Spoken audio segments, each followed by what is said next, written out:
रविवार को राजधानी जयपुर में एक प्रतिभा सम्मान समारोह में राज्यसभा सांसद नीरज डांगी ने गहलोत सरकार के तारीफ के पुल बांधते हुए पंजाब में हुए घटनाक्रम पर अपने विचार व्यक्त करते हुए कहा कि राजस्थान व पंजाब में राजनीतिक माहौल अलग अलग है और राजस्थान में हमारे पास मुख्यमंत्री अशोक गहलोत के रूप में एक बेहतरीन व कुशल नेतृत्व है और उस नेतृत्व को उन्होंने समय समय पर साबित किया है।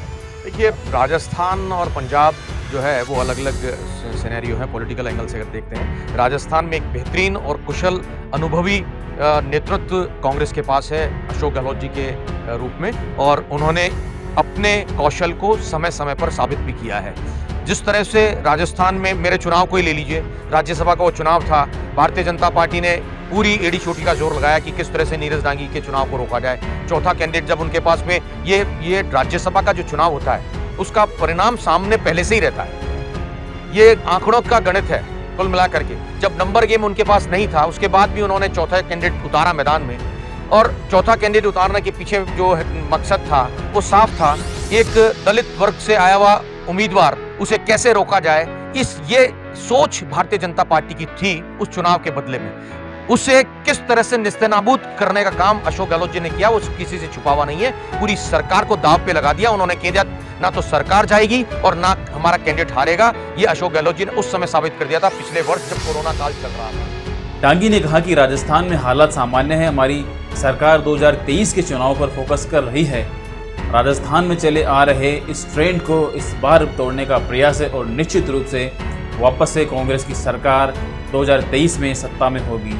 डांगी ने कहा कि भारतीय जनता पार्टी की जो सरकार है वो विपक्ष में रहकर भी सही रूप से कार्य नहीं कर रही है। इसका सीधा उदाहरण प्रधानमंत्री नरेंद्र मोदी द्वारा कोरोना काल में किए गए मुख्यमंत्री अशोक गहलोत के कार्यों की तारीफ करना है। इस खबर पर आपके क्या विचार है, इस कमेंट बॉक्स में हमें कमेंट करके जरूर बताएं। एक बेहतरीन प्रबंधन कोरोना का करके दिया अशोक गहलोत जी ने राजस्थान के अंदर, जिसकी वजह से राजस्थान की जनता को जो है कोरोना के अंदर परिस्थितियां विकट होने के बावजूद भी हम लोग उसमें सफलतापूर्वक कोरोना से बाहर निकल के आए, जिसकी प्रशंसा मोदी जी ने स्वयं ने भी की। तो मैं कहना चाहूंगा कि नेतृत्व किस तरह का कांग्रेस ने राजस्थान में दिया है, किसी से छिपा हुआ नहीं है। राजस्थान के हालात बिल्कुल सामान्य है। आने वाले वक्त के अंदर स्ट्रीमलाइन होकर के हम लोग अब आने वाले 2023 के चुनाव पे फोकस कर रहे हैं। कैसे एक ट्रेंड बना हुआ है राजस्थान के अंदर, एक बार कांग्रेस एक बार बीजेपी, उस ट्रेंड को तोड़ने का काम इस बार कांग्रेस करेगी और 2023 का चुनाव कांग्रेस जीतेगी।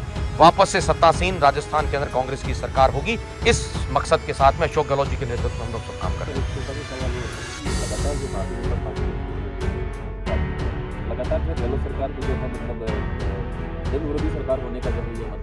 देखिए, भारतीय जनता पार्टी विपक्ष में है, उनका काम है।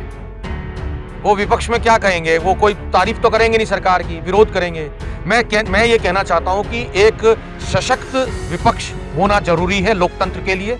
लोकतंत्र के अंदर चुनी हुई सरकार और भी बेहतरीन कार्य तब करती है जब विपक्ष मजबूत होता है। इनकी मजबूती नजर नहीं आ रही है, विरोध भले करेंगे।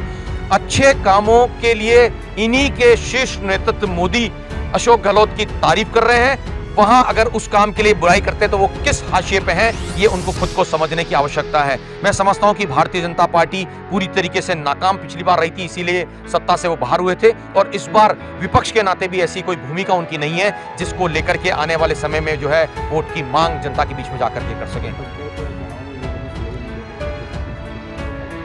देखिए, सिरोही के अंदर मेरे विधानसभा क्षेत्र के अंदर अच्छा प्रदर्शन कांग्रेस ने किया। हम लोग प्रधान बनाने में वहाँ कामयाब हुए।